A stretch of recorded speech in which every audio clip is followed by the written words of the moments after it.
Hello everyone! Now I'm going to show you how to create the simple shape by using Solidworks. Click on File, New, then choose Part. Click on Top Plane, then let's create the base. Choose Straight Slot.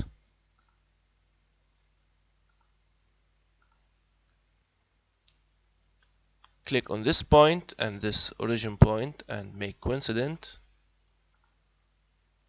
This radius is 32 millimeter, and from this point to this point is 114.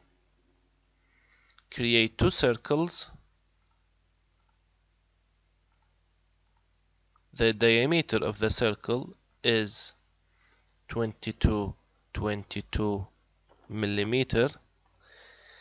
Click on this circle and equal. Go to Future, extrude base by 19 millimeter. Click OK. Then choose this face and create sketch, normal to. Click on center rectangle and create a rectangle from the origin point. Click on Smart Dimension and specify the dimension of this rectangle, 64 millimeter, and press OK.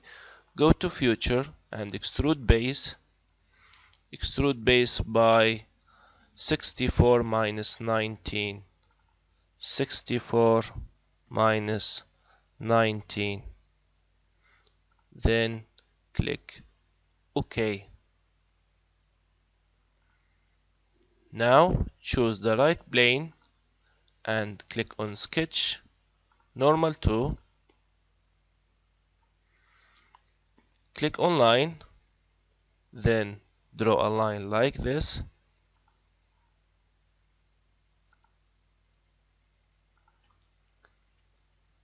Specify the dimension between this point and this line, and it should be 51 millimeter. And the angle is 45 degrees, sorry. Go to Future and extrude cut. Choose midplane and extrude cut 38 millimeter and click OK. Here we go. Change the view to the isometric view. Change the color and let us specify a color like this because it's really nice. Then click OK. Save your project and thanks for watching and bye.